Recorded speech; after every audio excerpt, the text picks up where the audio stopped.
Welcome to Mojo Plays, and today we are taking a look at the 10 worst Final Fantasy games. For this list, we'll be looking at those Final Fantasy entries that just weren't quite up to snuff, whether it's through disappointing gameplay or a world and story that doesn't honor what makes Final Fantasy great. Did you actually enjoy any of these games? That's awesome. We'd love to hear from you, so let us know in the comments below. Before we continue, we publish content all week long, so be sure to subscribe and ring the bell to get notified of our latest videos.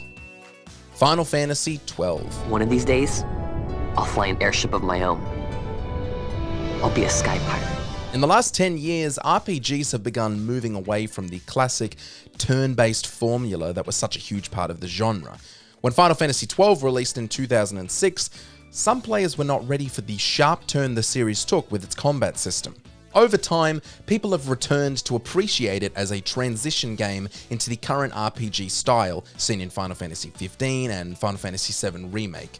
Scrapping the traditional turn-based style so immediately wasn't something a lot of players were able to get over. The abilities the players were able to get often felt useless, most players opting into automated combat, which made the game feel hollow. Save points were incredibly far apart, the camera was locked to inverted, and the story felt a little too grounded for a Final Fantasy game. To summarize, boring. We could use another sword arm. And you have it. Final Fantasy Crystal Chronicles Echoes of Time, re-release. Well, kid, you made it through the test. I guess that proves you know your stuff. This is a difficult game to love. The bones of Echoes of Time are so solid, but the port to Wii is absolutely not. The original game released on Nintendo DS was already plagued by one raw fact. It is meant to be played with 4 players. The game on its own is a 6.5 out of 10 with some awful friendly AI. Get 4 Nintendo DS players together and the game immediately becomes a 10 out of 10. The Wii release was a fully priced game that was clearly a straight emulation, as it included all of the DS's legal loading screens and the dual screen gameplay. The resolution was terrible, as it was meant to be on a screen as big as your hand. What did you expect? Fireworks and dancing bears? And the online functionality allowed you to play with DS players, but limited what you could do in the online world. Bad port, bad effort, bad Nintendo. Here, take it. Final Fantasy VIII.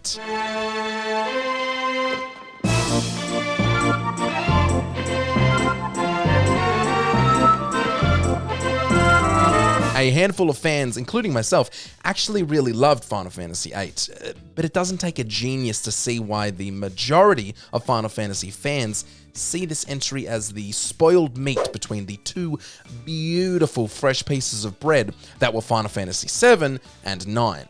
The junction system is enough to justify the hate people felt for this game. It scrapped the importance of leveling up, adding a layer of customization that had good intentions, but unfortunately failed to deliver.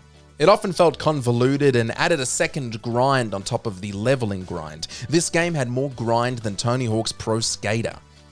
Shut up, that's a good joke. The story, although very grand and fascinating, failed to give their main protagonists any real motivation, which made the whole adventure feel a little forced.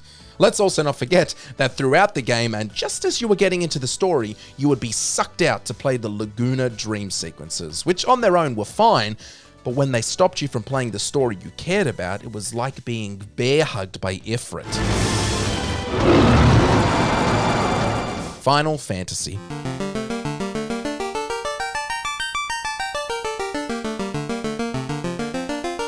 We can't go too hard on Final Fantasy I on the NES because it started one of the greatest video game franchises of all time. On the other hand, we can definitely go hard because it aged like fine milk, and also I do what I want. Final Fantasy puts the grr in grind. With the appropriate amount of grinding and leveling up, the game can't really be classified as difficult, rather just time-consuming. The amount of effort you put in to get through a story that just isn't that good to begin with means that Final Fantasy on the NES isn't one of those entries that new players need to start with.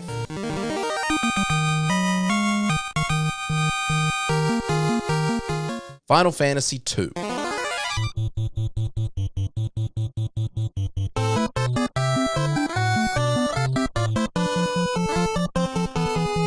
Although we've given Final Fantasy I a hard time, It's important to note that upon release, it was incredibly popular. Final Fantasy II was rushed out in less than a year, and upon release, it was not very popular. This is the game that could have killed the entire series, but luckily it didn't. The leveling system was scrapped for the only time in the whole series, opting instead to focus on stat raising. Attack to increase your attack, use magic to increase your magic, get hit to increase your HP. We mean that. The only way to increase your HP was to get hit and not heal. Assets were recycled from the first game and random encounters were bumped way up. We don't mind a fight, but let us breathe, please. Final Fantasy VII, Dirge of Cerberus. I'm the one who should apologize.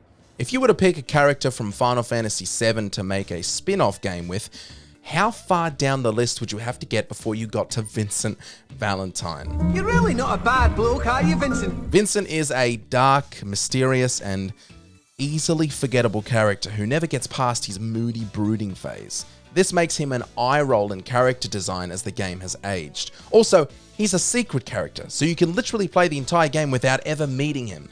Dirge of Cerberus tried to cash in on the Final Fantasy VII hype with this 2006 entry on the PS2 that was an absolute task to play through. The combat was lazy, the movement was clunky, and the story blew chunks. Dirge of Cerberus has never been re-released, which we count as another win for the anti-cash grab brigade. Sorry about the wait. Final Fantasy XIV original release. Nothing like the feel of Alder's sand. Except for Uda's wine in your belly. Not only is this one of the worst Final Fantasy games ever made, but it also has one of the greatest video game redemptions of all time. But let's save that for another list. Upon release, Final Fantasy XIV was destroyed by critics and gamers alike for its incredibly high system requirements, its long list of quality of life issues, and its gameplay. It had barely any features and extra content, and the leveling system was disgustingly difficult. Naoki Yoshida was brought in to rebuild the game from the ground up, which he did incredibly successfully, with the game re-releasing 3 years later as Final Fantasy XIV: A Realm Reborn. That was a close one. Dissidia Final Fantasy NT.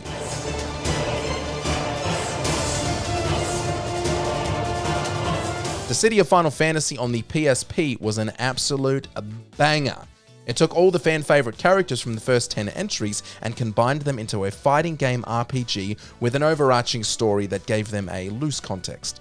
Dissidia Final Fantasy NT was a highly anticipated return to the series, with more Final Fantasy games releasing since 2009 and more options for characters. I'm not alone.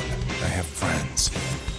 The game upon release was hated, and since then it has remained hated, with cluttered and busy combat that makes it incredibly difficult to just pick up and play.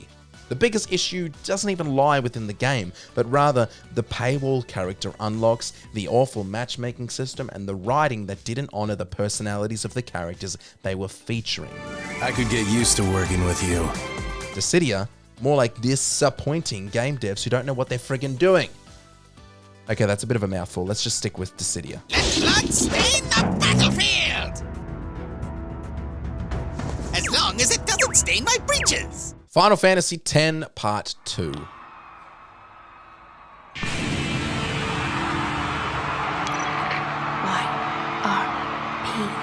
in position. It's showtime, girls. Another game that looked at the success of a previous entry and thought they could capitalize off of it.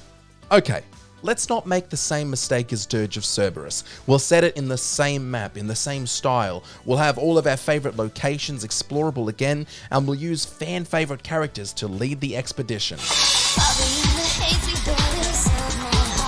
What the hell did you guys do? Now, it would be facetious of us to not acknowledge that that isn't actually Yuna singing, but that doesn't change the fact that the vibes were really off with this one. Final Fantasy X Part 2 was a slap in the face for fans of the previous game. It wasn't on its own even that bad of a game, but it was trying to build off the hype of the previous entry, but decided to change so many of the core mechanics that made Final Fantasy X so great.